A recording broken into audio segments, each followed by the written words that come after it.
পৌৰসভাক কেইবা বছৰ ধৰি সম্পত্তি কৰ অনাদায়ৰ পৰিণাম মাৰ্ঘেৰিটাৰ চেগুনবাৰী চাহ বাগিচাত উলমিল তলা তিনিচুকীয়া জিলাৰ মাৰ্ঘেৰিটাস্থিত চেগুনবাৰী চাহ বাগিচাৰ ফেক্টৰীত মাৰ্ঘেৰিটা পৌৰসভাই উলমালে তলা গৌতম বেৰিয়া মালিকাধীন চাহ বাগিচাখনত এতিয়া উলমিছে তলা মাৰ্ঘেৰিটা পৌৰসভাক কেইবা বছৰ ধৰি ধন আদায় নিদিয়াৰ অভিযোগ সম্পত্তি 5 লাখ টকা আদায় দিবলৈ আছে মাৰ্ঘেৰিটাৰ পৌৰসভাক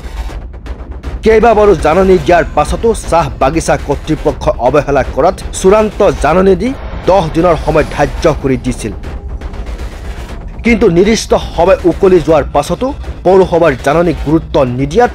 বাগিচা কৰ্তৃপক্ষই সোমবাৰে পৌৰসভাৰ কাৰ্যবাহী বিষয়া প্ৰতিম গগৈ এটা দল উপস্থিত হৈ ফেক্টৰীটো সিল কৰে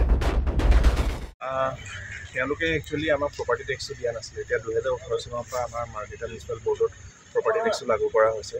তেওঁলোকলে বহুতবাৰ নটিচ পঠোৱা হ'ল কিন্তু তেওঁলোকে নটিচৰ একো উত্তৰ নিদিয়ে তেওঁলোকে যদি টেক্স দিব পৰা নাই কিয় দিব পৰা নাই সেইটোৰ একো উত্তৰ নিদিয়ে চ' ফাইনেলি আমি 31 তাৰিখৰ দিনা ফাইনেল নটিচ এখন আমি পঠালোঁ ষ্টেটিং ডেট যদি তেওঁলোকে যদি এইটো কৰিব নোৱাৰে দেন 10 দিনৰ সময় দিয়া গৈছে যদি একো যদি গ্ৰহণযোগ্য উত্তৰ নাপায় তেতিয়াহ'লে ফেক্টৰীটো চিল কৰাব তেওঁলোকৰ আপোনাৰ দিবলৈ বাকী আছে এৰাউণ্ড 5 লাখ ৰুপিজ চ' এতিয়া সেইকাৰণে 10 দিনটো কলি গ'ল আৰু সেইকাৰণে আজি 12 তাৰিখৰ দিনা ফেক্টৰীটো তেওঁলোকে চিল কৰি দিয়া হৈছে যদি তেওঁলোকে যদি এমাউণ্টটো টেক্সৰ এমাউণ্টটো যদি কাইলৈ ভিতৰতো যদি তেওঁলোকে জমা দিব পাৰে তেতিয়াহ'লে আমি মিউনিচিপাল বৰ্ডে কাইলৈ ভিতৰত আমি চিলটো খুলি দিম হয় এই আমাৰ মাৰ্ঘেৰিটা মিউনিচিপাল বৰ্ড আগতে আপোনালোক জানে যে মাৰ্ঘেৰিটা টাউন কমিটি আছিলে 18 চনত যেতিয়া বৰ্ড হ'ল তাৰপিছত চৰকাৰৰ নিয়ম এটা আছে যে বৰ্ডৰ অন্তৰ্গত যিমান প্ৰপাৰ্টি থাকে তাত চবত টেক্স দিব লাগে সেই হিচাপে আমি ইয়াত এছেছমেণ্ট কৰি পেলাই তেওঁলোকক ডিমাণ্ড দিয়া হ'ল 2018 চনত আৰু তেতিয়াৰ পৰা তেওঁ বিভিন্ন অজুহাত দেখুৱাই পেলাই টেক্সটো দিয়া নাছিলে